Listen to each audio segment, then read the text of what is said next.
issue about the National Cathedral. What are your views on it? Well, multiple, but let me start off by referencing a saying in our local Akan that is,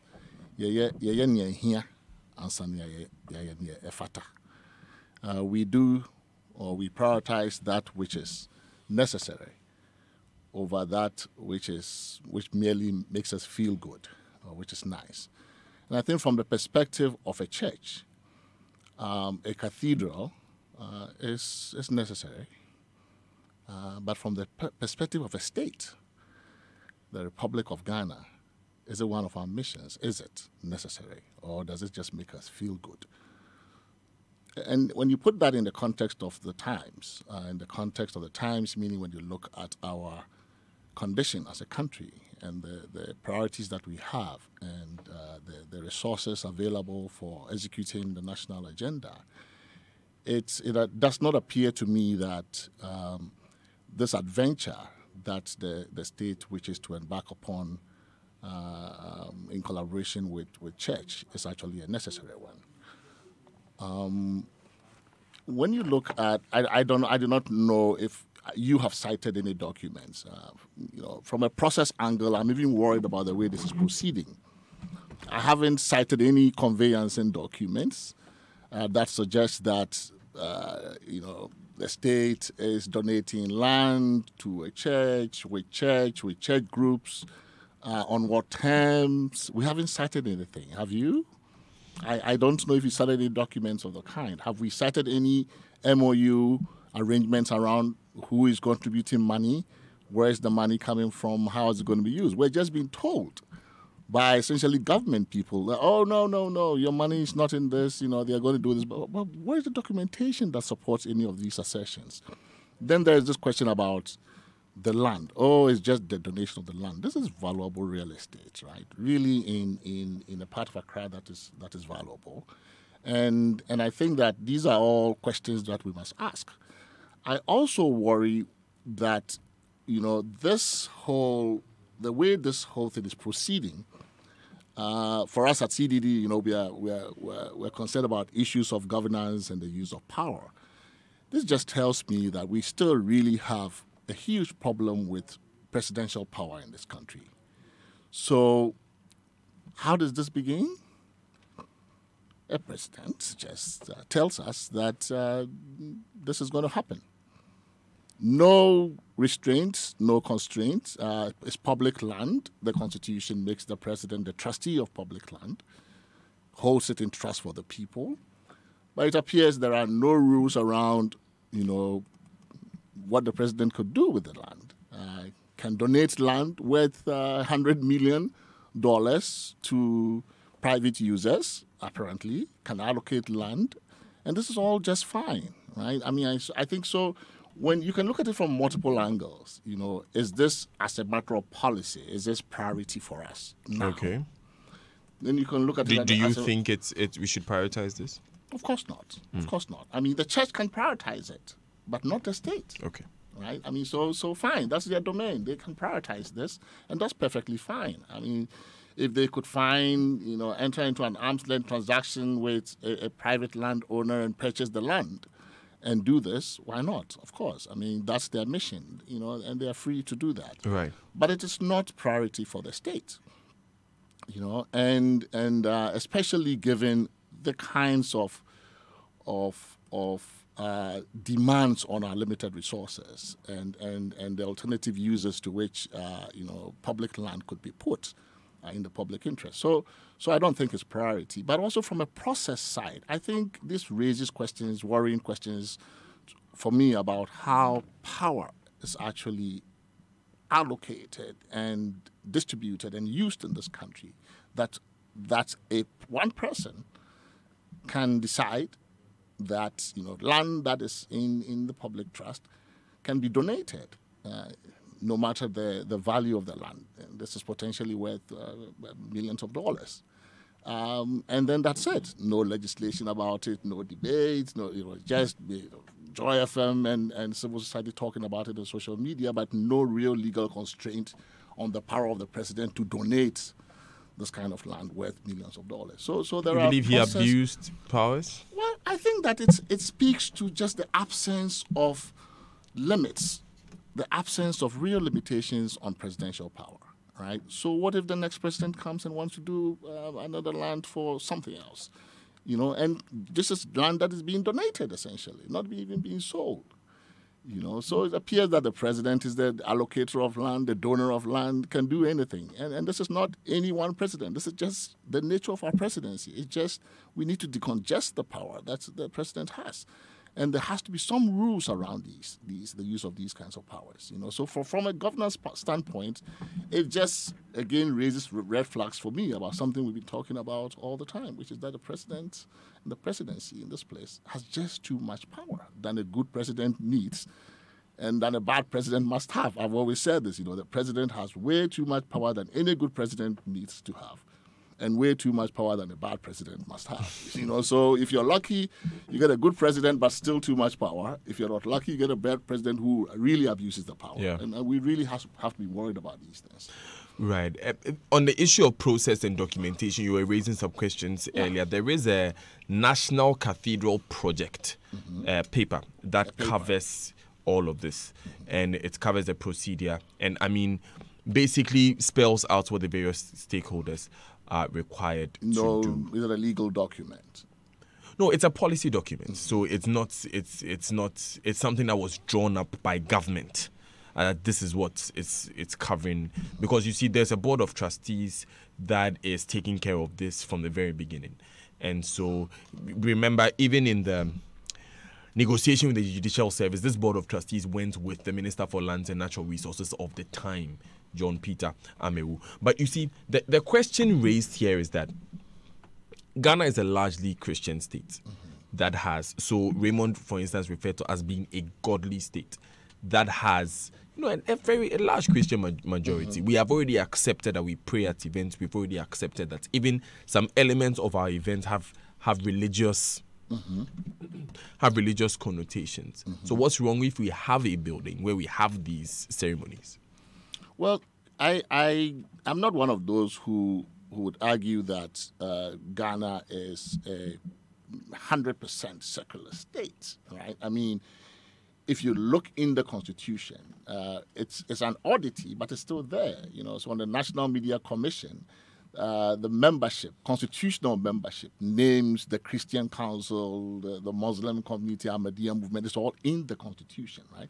So there's a certain constitutional affirmation of our religious, social dynamic, right? Of course, a good amount of this is also history. I mean, we were socialized in a boarding school setup where, you know, much of it comes from, you know, churches, and we attended schools where we had the Methodist hymns where, you know, we went to church on Sundays and all of that. So a lot of water has passed under the bridge, right? So when you come to make a constitution in 1992, you make it to suit the people that you have, right? You know, the population that you have, the dynamic, the demographic that you have. Yeah. So you can't undo that history. So some of that is part of us, right? Some of that socialization is part of us. It does not mean, however, that you must continue to entangle the state more and more in the business of the church, right? So what we have found, so the state makes certain accommodations for religion. And I think you give the example of prayers at public events. You know, I think there are certain things that, again, we have come to inherit. The state has tried, I think, in Ghana to manage interfaith relations in a way that promotes social peace and harmony. And I think that this is to the credit of the states and society generally in how we have managed that relationship. I would prefer that it wasn't that way, but there's a history to it. I cannot do the history. So if you start a public event with a Christian prayer and you close it with a Muslim prayer, you start with a Muslim, you close with a Christian. It is an accommodation that we have made for purposes of social harmony. So there's an extent to which the state can go in managing relationships in the interest of public harmony and peace. But there is also a red line that the state must not cross, which means it must not continue to get itself more and more entangled. Okay. It is the entanglement, more and more entangled in the business of the state, or allow itself to be commandeered. Okay. To allow the state's power to be commandeered for the purposes of a particular sect. So the mere fact that we do one, we pray, doesn't mean that we can go full hog and begin to do any number of things that really blur the lines between what is properly the business of the state and what is the business of the church. So it's really a matter of just the balance, right? I mean, so we have to be realistic about it. Okay. Yeah. It's 2 minutes to the top of the hour. You're still listening to the Super Morning Show on Joy 99.7 FM. The voice you just heard, well, the voice you're hearing now is Daniel Daze. And the voice you just heard is Professor H. Kwesi Prempeh. He's Executive Director for the Center for Democratic Development, CDD, Ghana. Then lots more things to touch on. A lot has been happening. Ghana has been very busy in the past few months. We'll try and touch on as much as possible, but we'll take these important messages, and when we come back, the conversation continues. We'll be talking about we'll be taking your views on what has been happening in the banking sector recently. There's also what happened in the Electoral Commission recently, and a number of other issues there. But if there's any particular issue you'd like to hear Prof's views on, you can send them in on 0244 340 437. Stay with us. At Afrodan, we believe that many of the problems people have with their health is as a result of the way they sit. In other words, your chair can kill you. Here's Dr. Marcus Mann of the Chiropractic and Wellness Center. What you have to remember is that the spine is the lifeline to your body, and posture is the window to that spine. Now, posture is affected by your daily activities and habits like sitting. That's why at the Chiropractic and Wellness Centers, we recommend what I believe to be the best chairs available for preventing not only subluxations, but also other health problems that you may not be aware of. And that's Rabami and Mobilex chairs. Unfortunately, on a daily basis, I have to correct the effects of this poor sitting habit in our businessmen and businesswomen. Always remember, optimal spine equals optimum health. So, for the sake of your health, buy Rabami or Mobilex chairs from Afrodan. We are on the first floor of the Swansea Shopping Arcade. Telephone 663-085. Hey, Kwame, what's up here? My brother, my wife has been diagnosed with cancer. What? My brother is here with kidney disease too. Oh, yeah. Do you know the World Health Organization estimates that over 16,000 new cases of cancers are diagnosed annually in Ghana, and kidney diseases account for 10% of all medical admissions to Korle Bu? But thanks to Glyco-Critical Illness Plan, GSIP, I have spent over 20,000 Ghana cedis on my younger brother's disease. Yeah. What is GSIP? Glyco-Critical Illness Plan, GSIP, provides you with financial support when diagnosed with any critical illness or dread disease such as cancers, strokes, kidney failures. Speak to GlycoLife today on 0302-218-500 for your GSIP policy. It is definitely in our interest to survive. GlycoLife, we cushion you for life.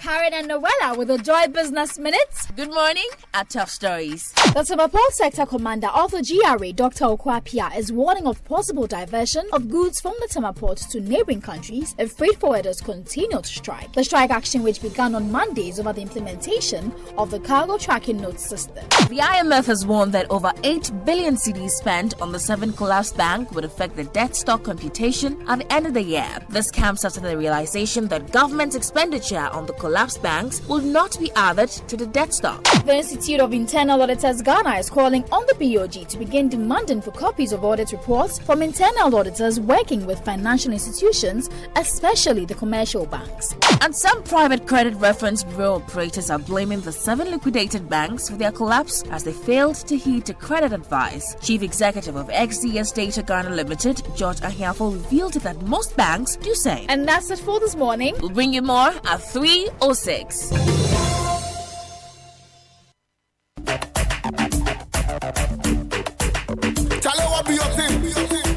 Stand big, Brian, My body, what's your thing? Know your thing. You for do your thing. My body, what's your thing? Know your thing. You for do your thing. My body, what's your thing? Know your thing. You for do your thing. Stand big bang go help you to do your thing. To do your thing. Go support your thing. Stand big. Them go do your thing. Stand big. Go support your thing. Stand big bang go help you to do your thing.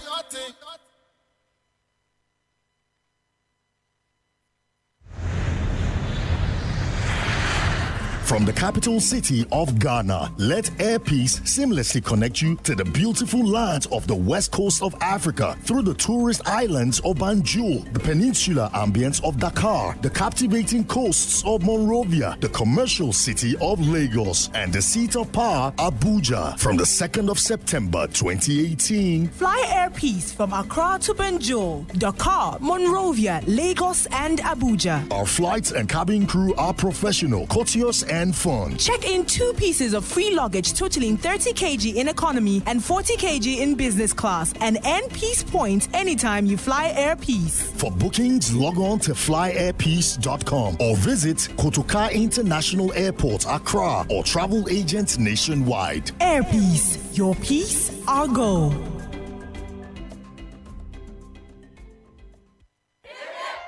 Blow the candles, sound the trumpet, and scream! Media is 50!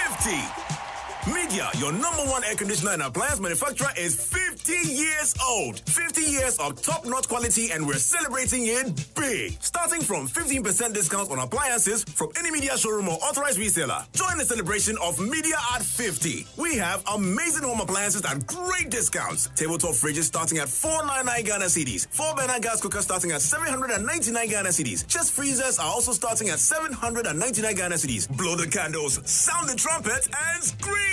And so many appliances for you to choose from. One so better, dear. Remember, it's a celebration. It's Media at 50 big sales on appliances. Visit a Media showroom or authorized reseller now, or call us on 0503 400 600. It's the Media at 50 promotion. Terms and conditions apply.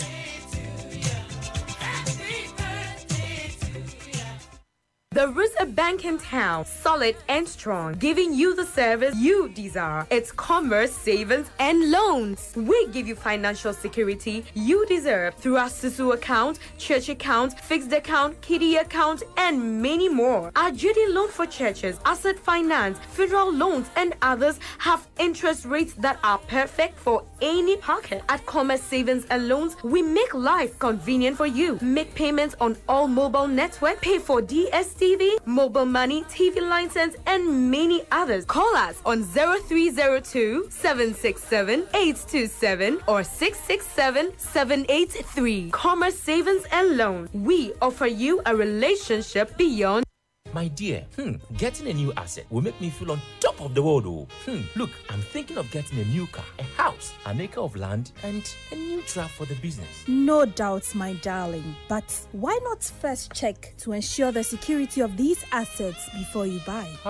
You are right. With some people using their assets to take loans from different banks, while others sell properties which do not belong to them to innocent buyers, you and I have no choice but to quickly fall on the collateral registry to know the true status of any property we want to buy or accept as collateral for loan. You better act now. Don't lose guard. The Collateral Registry of the Bank of Ghana is the one-stop place for banks and individuals to check the true state of an asset. Contact the Bank of Ghana's Collateral Registry at the City House 11th floor or call 0243 543 931. Collateral Registry, securing your transaction. This message was brought to you by the World Bank Group and IFC in partnership with the Bank of Ghana and with support from the State Secretariat for Economic Affairs, SECO.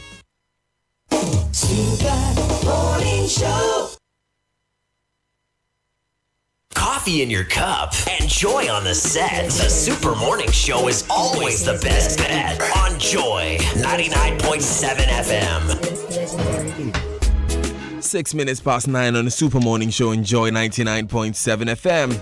I am Daniel Dazi here with Professor H. Kwesi Prempeh. He's the Executive Director of CDD Ghana.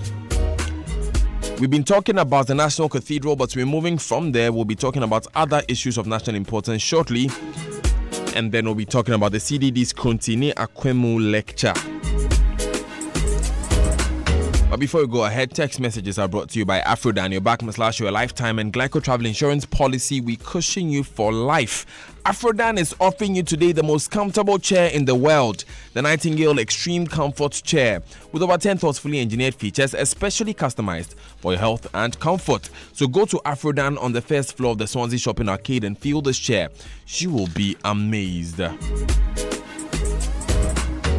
Roverman Productions, in partnership with Joy FM and the National Theatre, presents for the first time a one-man show by Uncle Ebo White himself, A Crazy Ride. A Crazy Ride shows at the National Theatre this weekend, the 1st and the 2nd of September, and next weekend, the 8th and 9th of September, at 4 p.m. and 8 p.m. each day. Rate is 80 Ghana cedis. Call 0505 546 010 or WhatsApp 0505 546 030. Join us on A Crazy Ride. Get tickets now. Roverman Productions, be the difference. Entrance University College of Health Sciences is the first private university to offer the Doctor of Pharmacy degree in the West African sub-region. Admission is SSCE or WASI with passes at least grade C6 in 3 core subjects: English, Mathematics and Integrated Science, and 3 electives: Biology, Chemistry and either Physics or elective Maths, and a pass in Social Studies. Other qualifications include International Baccalaureate, IGC, SC, GCE or Advanced Level. Now, the location is number 16 Okwegono off the Sprintex Road. Telephone is 050-908-6631 or 050-908-6651 or 026-870-027. That's 026-870-2763. Website is euchs.edu.gh. Right, let's get back to talking with Professor H. Kwesi Prempeh. So many messages coming in, Prof, and we'll be going into them shortly. But let's. Right, you're still listening to the Super Morning Show. Let's go straight to the issue that has to do with banking. What's your view on how these issues have unfolded in the past month, or since last year? Well, I think it's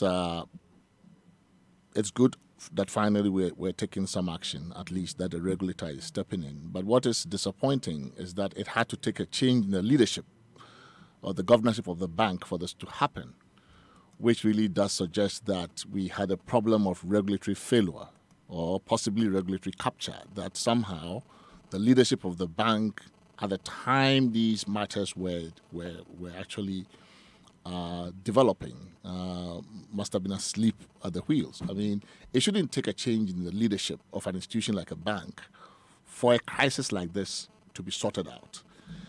Because if we have, there have to be rules. It's clear that there are rules. And if we had institutionalized those rules and the rules were triggered upon the occurrence of certain events, right? These are rules about banking that are usually triggered by certain red flags. Yeah. And so why were the rules not then triggered when these red flags or red lines were crossed? And then it took a change in political leadership and a change at the leadership at the bank for these matters to be revealed. I think that is worrisome because one of the institutions that I think we have all come to see as independent is the management of the monetary policy of the country. Yeah. Right. And in most countries, including the U.S., even if the president wants the interest rate down and the bank governors decide that they'll keep it there, he can't do anything about it. So bank independence is really something that is treasured. And to see that our bank, the Bank of Ghana, presided over this kind of crisis for so long and failed to intervene, failed to rein them in, failed to really apply the law.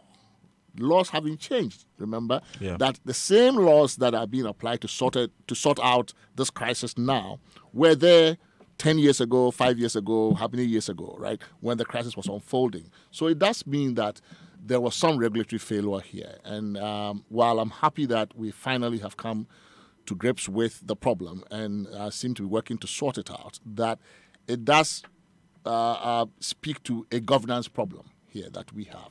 So again, back to, the CDD's mantra of governance, governance, governance. I think the banking crisis is, in one respect, merely a manifestation of a systemic governance problem.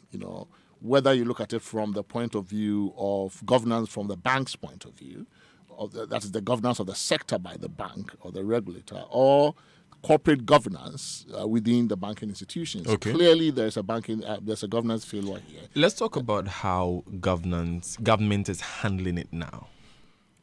Well, how the regulator, the regulator is handling it. I think banking is sensitive. People's fortunes are invested in the banks. You want to encourage more savings in the country.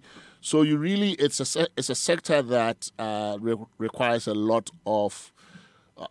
You really need to have people have confidence in the banking system. If there's a run on the banks and people pull out, it will have major domino effect in the economy. So I think it is good that they are handling it in a manner that doesn't cause panic. That is important, right? You have to handle this sector in a manner that doesn't cause panic in the public, that doesn't cause people to lose confidence in the banking system, and still makes people essentially confident about saving with the bank. So in that respect, I think it's been a responsible approach to managing it. I think it is people are looking for more in terms of accountability. So it is going to cost the taxpayer this amount of money for this bailout to happen. How are we going to get our money back? What systems of accountability? How are we going to enforce the law on those who must have breached the law for this to happen? So people are still waiting to see how the chain of accountability flows down the line all the way to the top of the corporate hierarchy and who will be culpable in those things. But I think while that is important, I think we must not personalize the crisis. It is actually, in my view, a more systemic governance failure than an issue of one or two bad people. And it is also telling that the banks, all of the banks who are caught in this crisis are Ghanaian banks. And that must also cause us to step back and ask, why? What is it about the running of these Ghanaian banks, of these particular banks, that allow this to happen? I'm not trying to suggest that there is some traits about us Ghanaians, but it's probable that their access to influence allow them to get away with this for quite a while. I mean, it's also possible that economic nationalism, you don't want Ghanaian banks to fail. Remember that recently when the Bank of Ghana tried to raise the capitalization levels for the banks, the Ghanaian banks complained. So, no, it's too much money. And they were trying to rally all of us behind them, in the name of economic nationalism. We need to save Ghanaian banks. And then here we are hit with this crisis involving only Ghanaian banks. So sometimes we should be worried about arguments that are crafted in the name of economic nationalism. Oh, this is for Ghanaian banks, this is for indigenous banks. But is that not the case that we should try and own our economy, own the banking sector? 80% of the sector is controlled by foreign interests. Yeah, but this is if we want to own our banks, are these the kinds of banks, who should be controlling our sector? Assuming that these were these banks that have failed, were the ones controlling 80% of the sector, what would have happened with this crisis? Our whole banking system would crumble by now. Right, so I'm not saying that we shouldn't encourage Ghanaian ownership in the so-called commanding heights of the economy, but we should also be sensitive to to the fact that economic nationalism is also the conduit through which crony capitalism comes into play, through which corruption comes into play, through which all kinds of capture of the state can come into play. So when do you think that's what's happened in this case? Some of it appears to me, when you look at the regulatory failure, the fact that the Bank of Ghana just sat on this for so long and essentially did nothing, obviously that regulator had been captured. if it was not for regulatory capture, why would it take a change in the leadership of the bank for all of this to come out? So it's clear that, sometimes, businesses and the money class might want to do some things in their own interest. Fine. I mean, I think there's nothing wrong with, people wanting to create wealth. But if they're going to do that in our name and they want to rally nationalism behind it, we should look very closely to make sure that our interests have been protected. There's nothing in it for me to want a Ghanaian billionaire just for the sake of creating a billionaire, if the road to making that billionaire means that a lot of people are going to suffer, taxpayers' money is going to be used to prop up some individuals to make them rich. I mean, that's not the purpose of the state, right? So it's really important that we make sure that as we promote Ghanaian business, we do it in a way that doesn't really create risk down the line for us of the kind that we've seen. Right. So it's really a very tough issue, right? I mean, because issues of controlling the economy and the economy in the hands of Ghanaians. It's important to. Yes, it is, but right. it's also carries a lot of risk for governance, especially. Yeah, it's 80 minutes past 9 on the Super Morning Show. You're listening to Prof. H. Kwesi Prempeh. Let's talk about a number of other policies that have come up in the past few months. Now, this argument about the switch to double track system in our senior high schools and closely linked to increased enrollments because of free SHS. Is it needful? Well, it is obviously. It appears that to be the implementers of the free SHS program, it appears necessary to solve a problem that has arisen in implementation, right? And we have taken the position that, look, when you make a manifesto promise, especially when you're in opposition, you make it without the benefit of full information. Because you're not in government. You do not know the resources that are available. So when you make a campaign promise and you come to power and you find that the circumstances are different than you anticipated or you assumed, I think you should be able to step back, reflect, and say, okay, so maybe we said we would do this way, that this way, but with the benefit of facts, this is not possible this way or that way. What we are seeing is, we're beginning to see a development in our politics of a practice where governments win power and they migrate policy straight from manifesto to implementation without putting it through a legislative process, without putting it through a real public scrutiny process. So free HSS is just lifted from manifesto to implementation, diverse opinions and views, civil society. I mean, when you take to Parliament a policy like that, it affords an opportunity for many different stakeholders to scrutinize the policy, make input, and maybe we would have caught some of these kinds of dangers and other implementation hiccups that have come up. But we didn't have the benefit of that kind of conversation. Okay. It was a government that has won power, took its policy straight from manifesto into implementation by directive. And now they realize that there's a problem. So this is a stopgap solution to that problem. My own view on the whole educational system is that we cannot build a solid secondary school edifice on a crumbling basic school infrastructure for our foundation. And for me, that is where the problem is. It's at the basic level. And I'm a product of Saito, and I think that, we have a crisis there. Definitely, that more attention should be given to that area. Absolutely more attention there. And we could have actually done the free HS, in my view, in a way that could also have helped the Saitos along. So some have proposed, for example, the government is saying, well, not government officially, but some officials, means testing is not possible, administratively difficult to figure out who is rich, who is poor.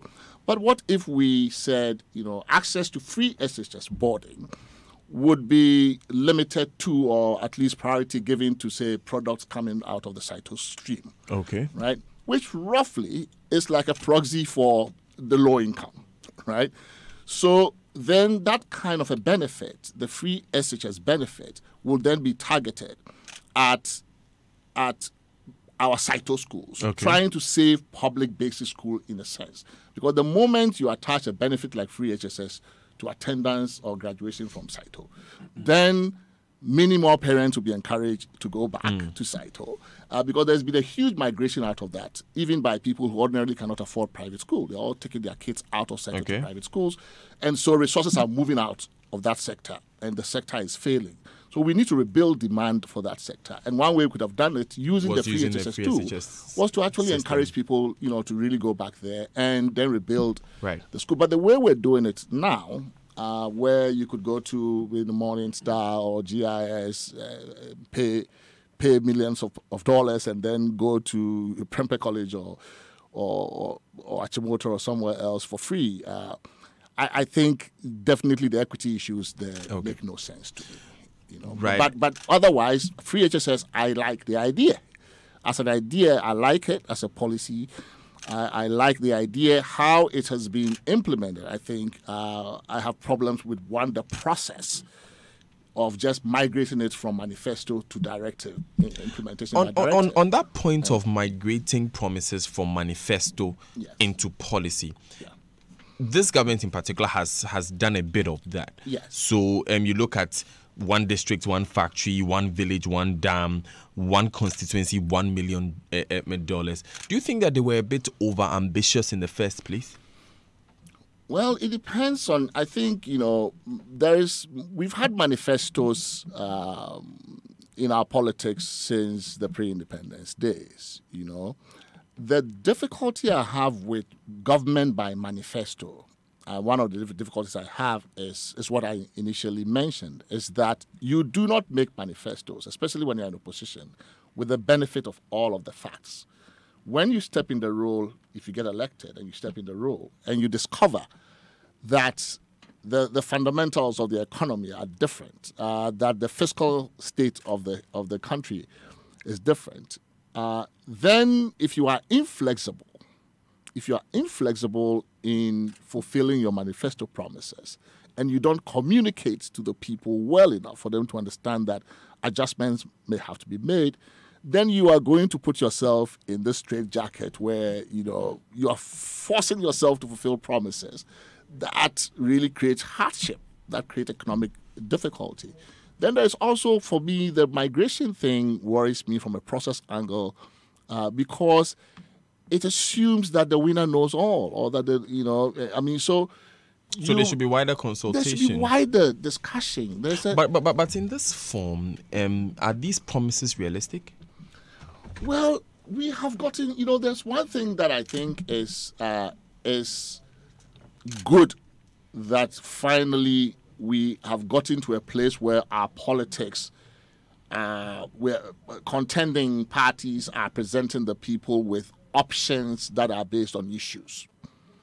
So the good thing about having manifestos become central to our political competition is that it presents people with real public good options, as opposed to letting our parties be about tribe or identity or any of these things.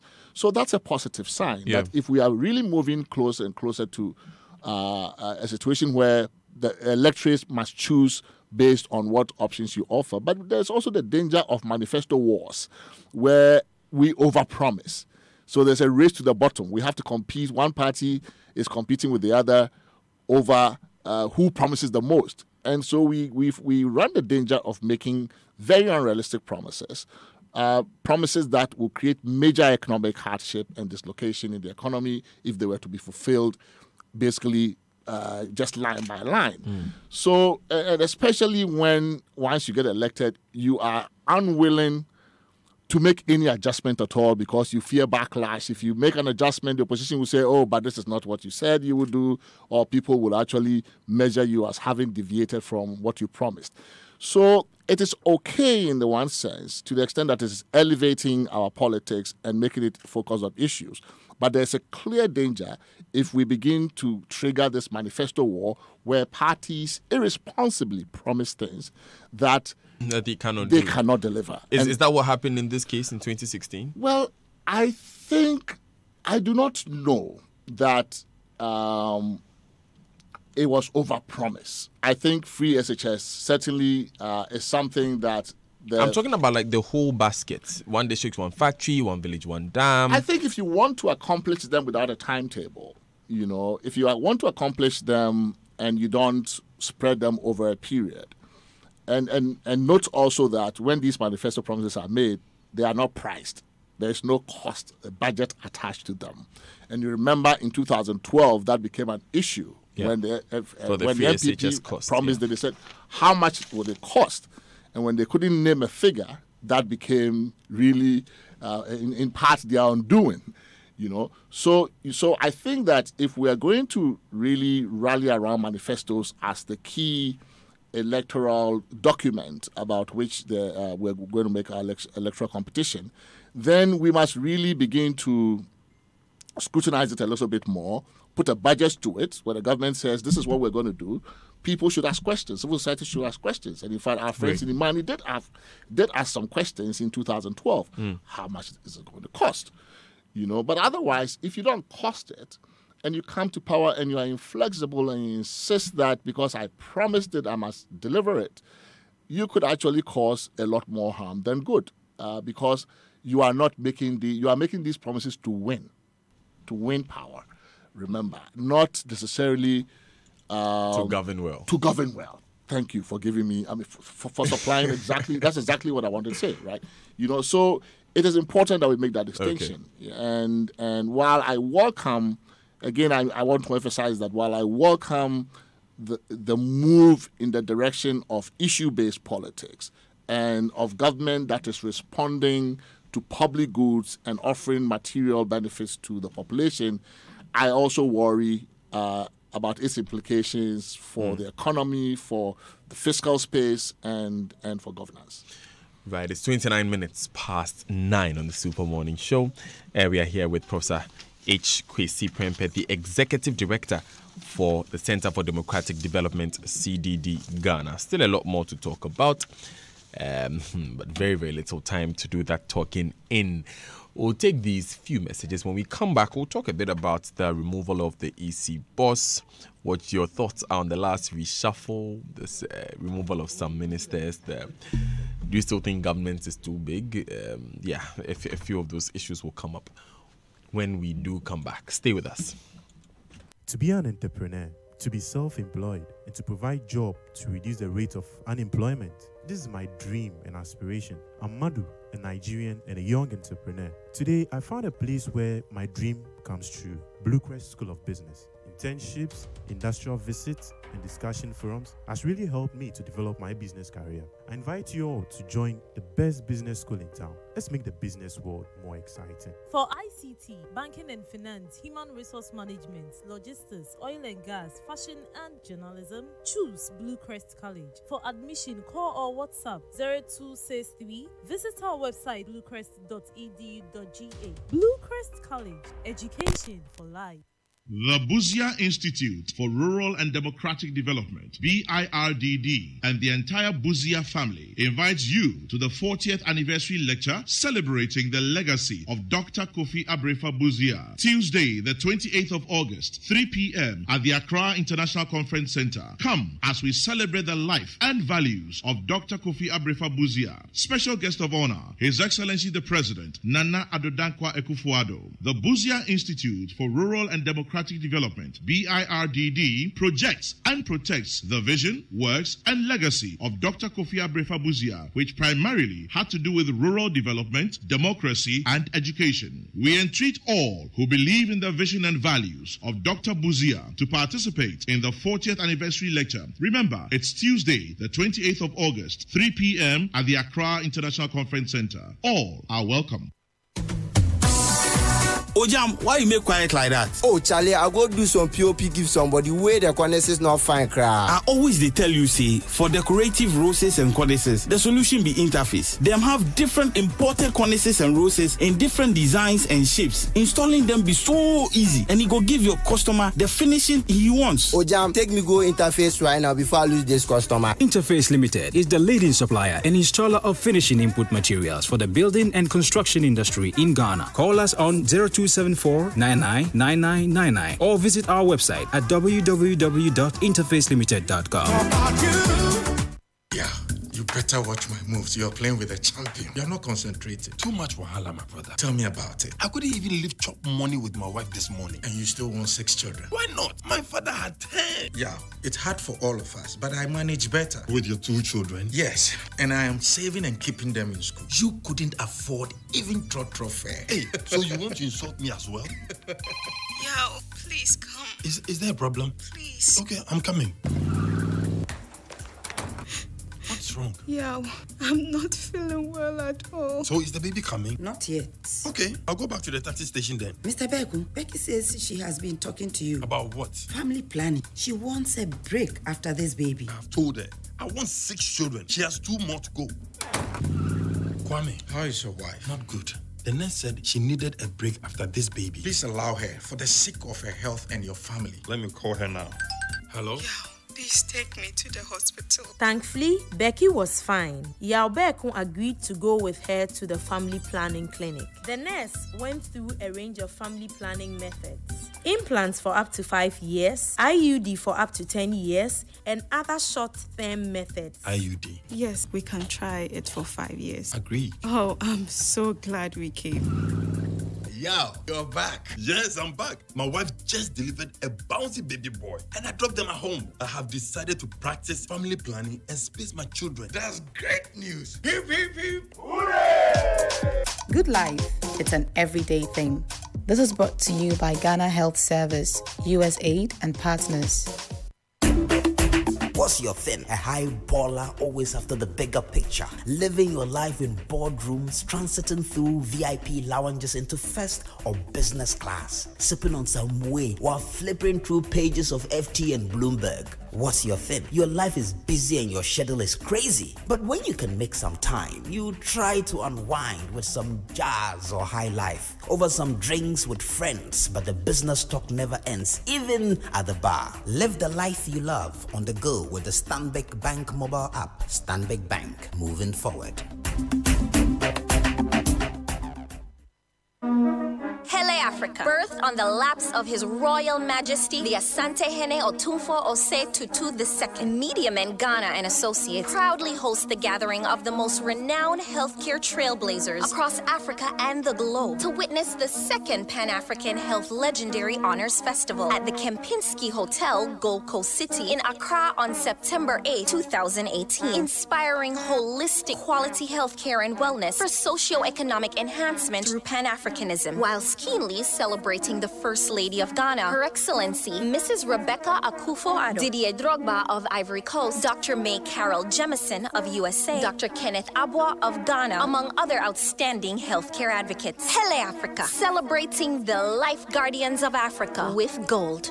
For further information, please visit www.mediamenghana.com. This event is supported by and proudly sponsored by MTN. Everywhere you go.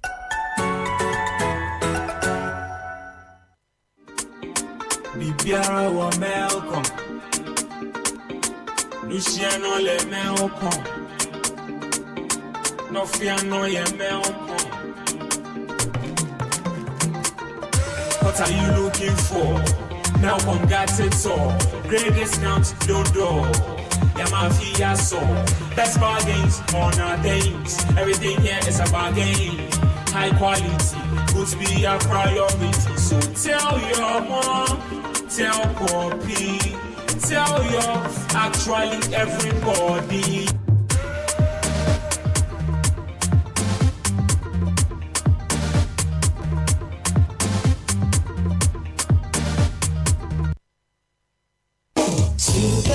Morning Show.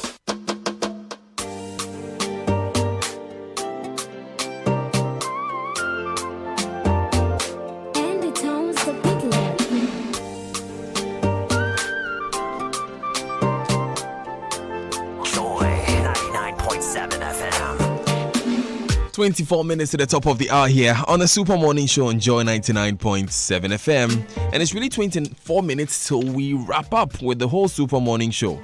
I wonder how the time, just finishes like that. But we are here with Prof. H. Kwesi Prempeh. He is the head of the CDD Ghana, Center for Democratic Development. Still a lot more to talk about. Now connect to DSTV from wherever you are on up to 4 mobile devices with the DSTV Now app and a Vodafone Showtime bundle from only 1 Ghana cedi for the daily unlimited bundle. All you need to do is be an active DSTV subscriber. Download the DSTV Now app and dial *900# to access the Vodafone Showtime bundles. Call 0302 740 540 for more information. Vodafone, the future is exciting. You ready? DSTV, fuel every moment. With MTN Business, your business cruises on the most reliable, high-speed, secure, dedicated internet service in Ghana. Plus, we offer round-the-clock technical support customized just for your business needs. Just visit mtn.com.gh/business or call 0244 308 111 for more information.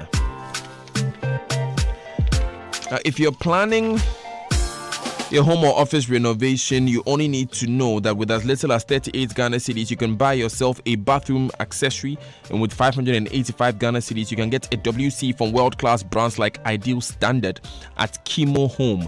So rush to their showrooms at South Industrial Area, close to STC Mechanical Lloyd, or Spintex Road, opposite Energy Bank, or chat with them on WhatsApp 0244 030 411. Kimo Home, better life through better quality. I'm coming to you now, Prof, and let's I like the way I just announced that. So let's now talk about what happened with the Electoral Commission. At CDD, work closely with organizations like the Electoral Commission.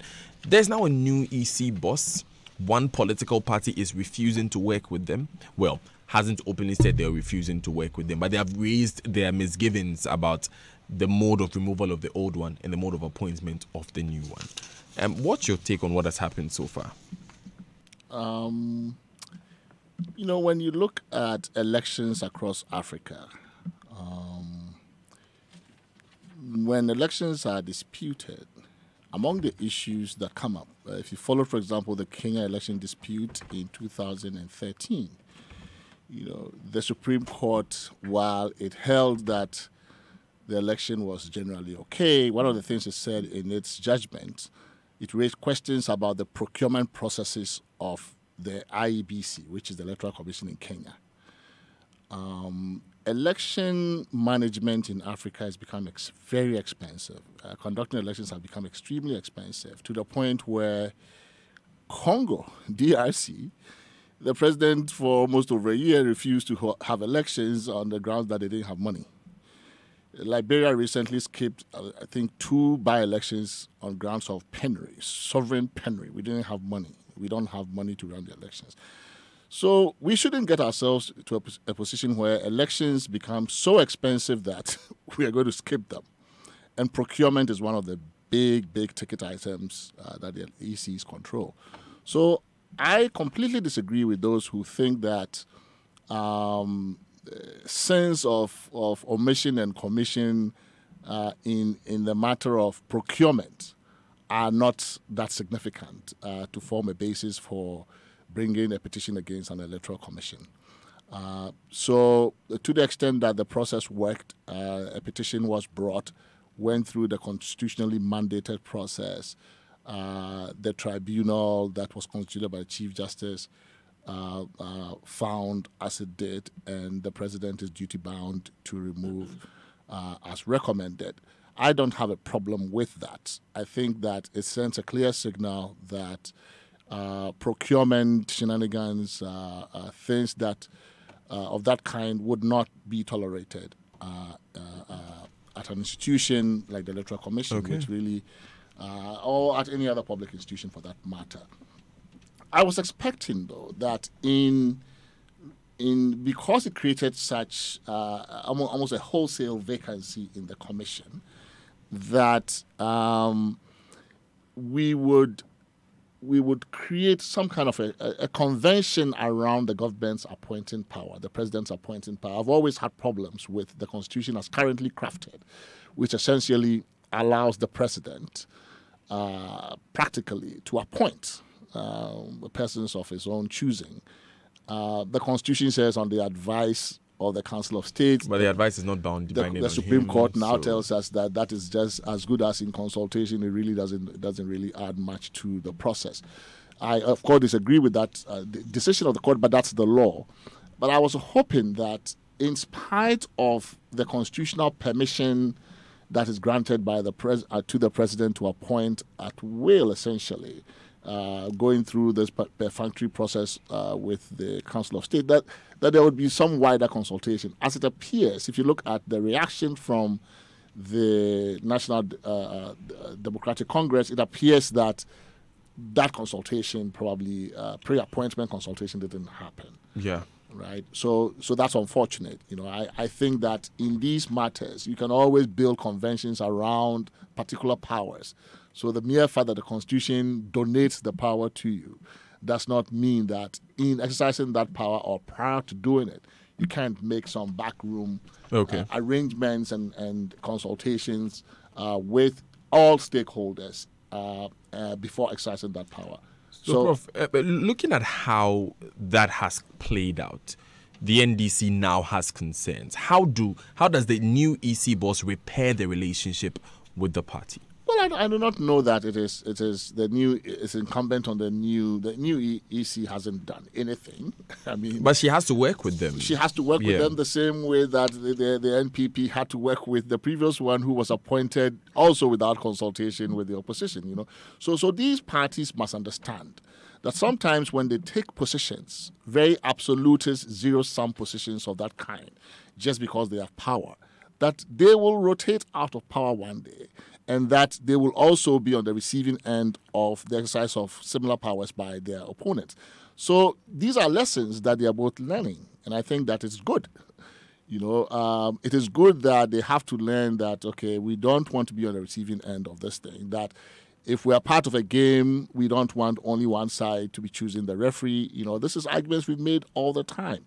So I think, though, that, when you mention, it's not really, and I think the media must also help us to get this message across, that we don't want to see this issue as being about the new EC boss. It's not about, it's about a new commission. The Electoral Commission is a collegial body. It's a multi-member body. The chair of the commission is just the first among equals. And I think we have to drum that message really hard. But then again, their problem with this individual, Jean Mensa, was it dates back to when she was IEA boss.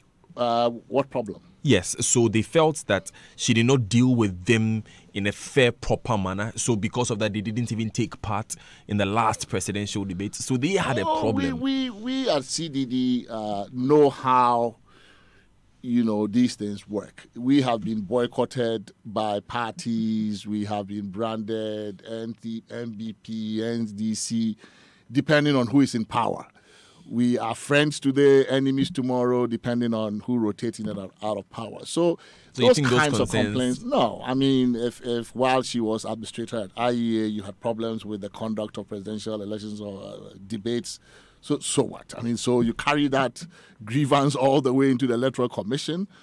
I mean, somebody has to appoint the Electoral Commission. The process is not good. She's been appointed. But we should not fixate on that person. It is this fixation on the one person as the commissioner. We don't have an electoral commissioner. We have an electoral commission.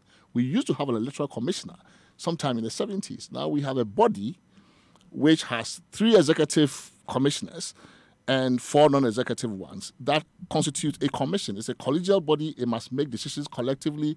That, I think, was part of the sin of the previous one, that we kept talking about these people as if they were just one person commission. No, we should really emphasize the fact that it is a collegial body that must make decisions collectively.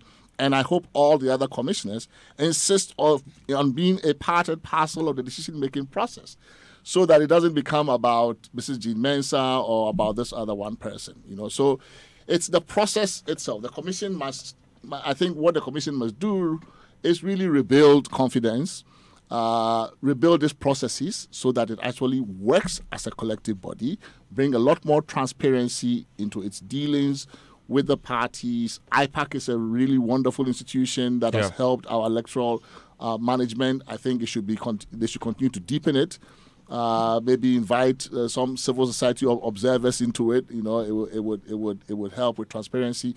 You know, but I think I'm hoping that this commission will set a new tone and not gravitate around one person, a so-called boss. Right. Let's talk about really the reason why we are here. You just trapped me with all of this just to talk about Kronti. It was interesting conversation. Let's admit it. It was interesting. But you ambushed me small. I thought I was just coming to talk about CDD and Kronti. Let's talk about CDD now. 20th anniversary, Center for Democratic Development. Huge milestone for civil society in Ghana in general. Yes, I think it's a really important milestone for us. When CDD came on the scene in 1998, you know, the Fourth Republic was only 5 years old. We had never had a transition in our history from one elected government to another, especially of the opposition, peacefully.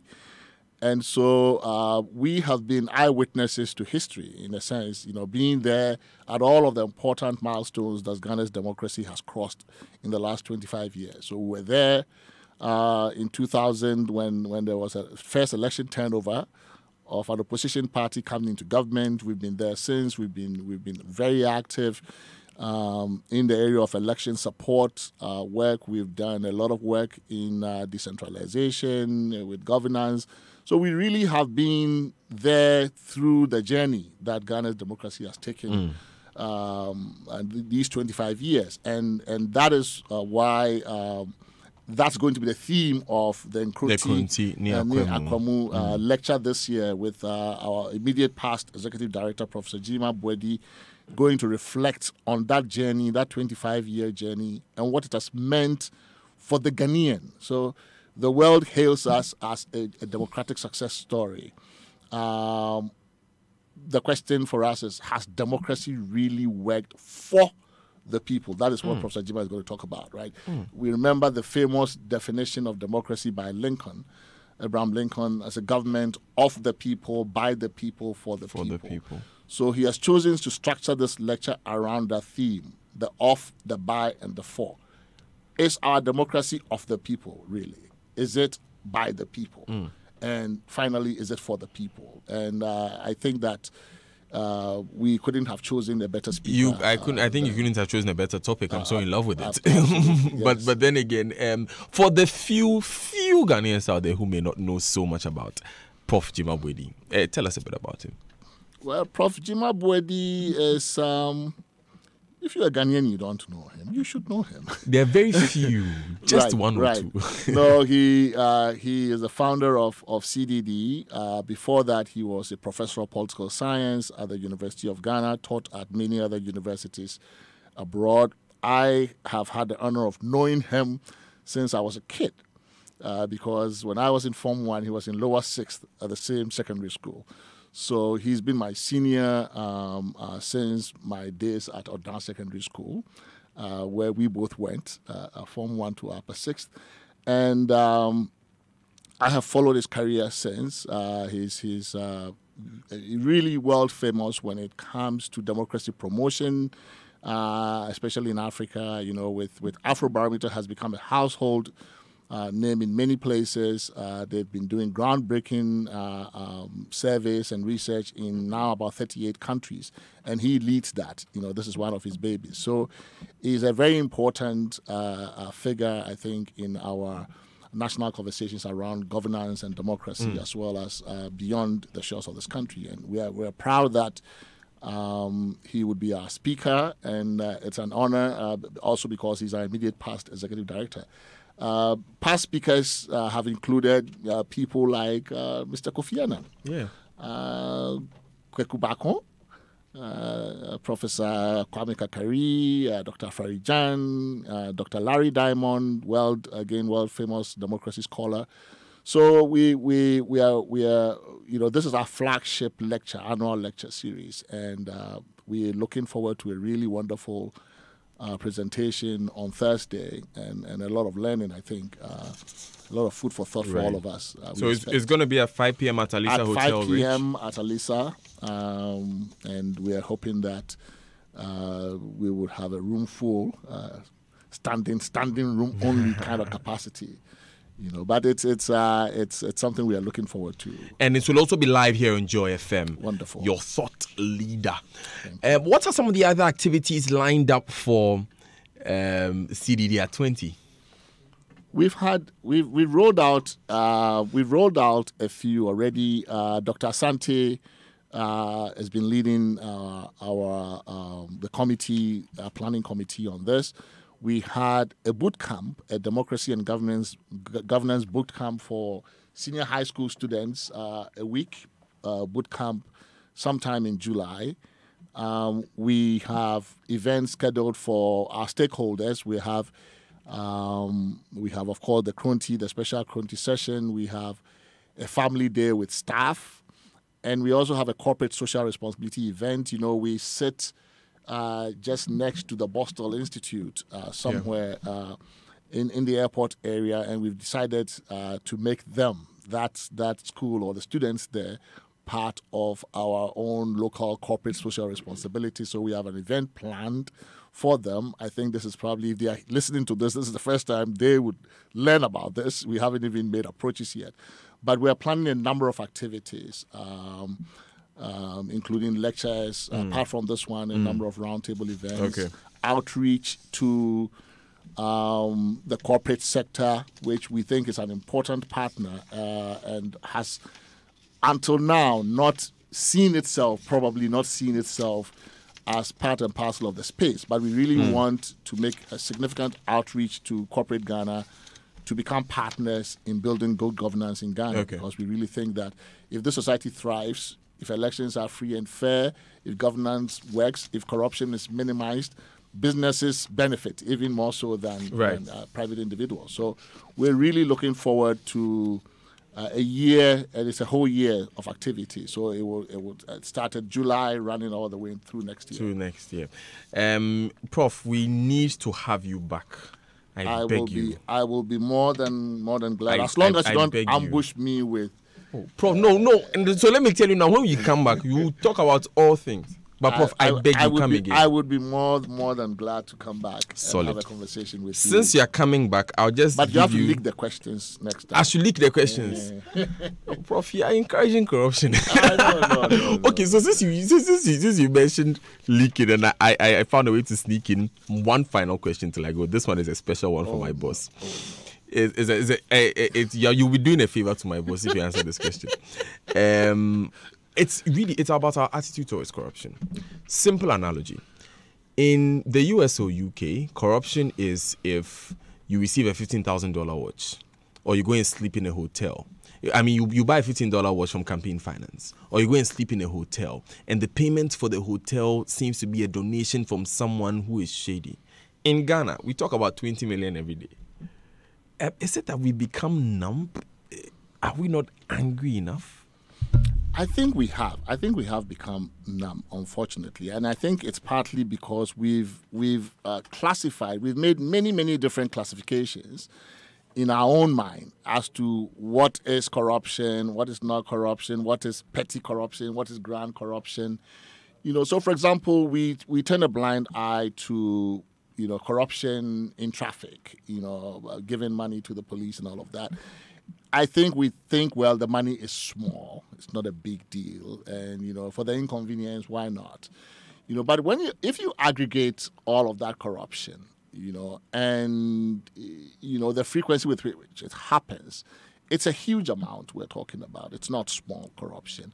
But I think more importantly for me is what it does to our social norms. That essentially when you allow that kind of visible corruption to go on unchecked, it normalizes it over time. People feel like, this is not a big deal, giving money to the police. The police is the most public face of the state that we have. So if you can corrupt the police, you can corrupt pretty much anybody, right? So police corruption, roadside corruption, all of these things we've come to accept And over time, there's a slippery slope. We go down a slippery slope. You know, you start from the police, then the Lands Commission, then down, then down, then down. You know, and so we've gotten to a point where we have made excuses for what is acceptable corruption. This one is not a big deal. That's why everybody does it. Where we've now gotten to a point where it is getting out of hand. And I think that, you know, for me, and in fact, this is our new thinking around this issue at CDD, that really to get to the issue, you know, corruption has become something very legalistic. When you make an allegation of corruption, you are met with the lawyer's response, where's the evidence? Yeah. As if you're always in a courtroom. So we've become very legalistic in our talk about corruption. So we at CDD said, well, we're saying, look, when the people who are in the room, who are witnesses to the corrupt act, put you to the burden of coming up with evidence, you know you're not going to get anywhere in fighting corruption.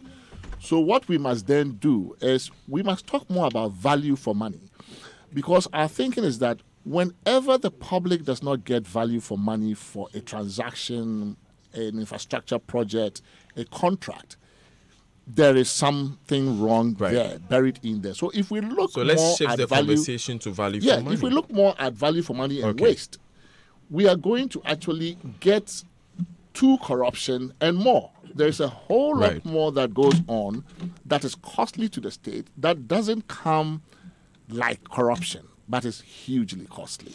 So we would want to take a much bigger look at the picture and focus more on the value for money thing, because we think that what fails the value for money test also likely fails the corruption test. You know, so if you approach it from that angle, you catch a whole lot more without being met with all of this stuff about show me the evidence. You know, because we are not eyewitnesses to the corruption when it's taking place, and then you ask us to show you the evidence. We don't have the evidence. Professor H. Kwesi Prempeh, Executive Director, Center for Democratic Development, CDD Ghana. Thank you so much for joining us. Thank you for having me, Daniel. Thanks a lot. Have a good day. You too, Prof. You too. It's time for us to go. This is the Super Morning Show, but First National Bank will reward you whenever you use your Visa, debit, gold, or platinum cards for transactions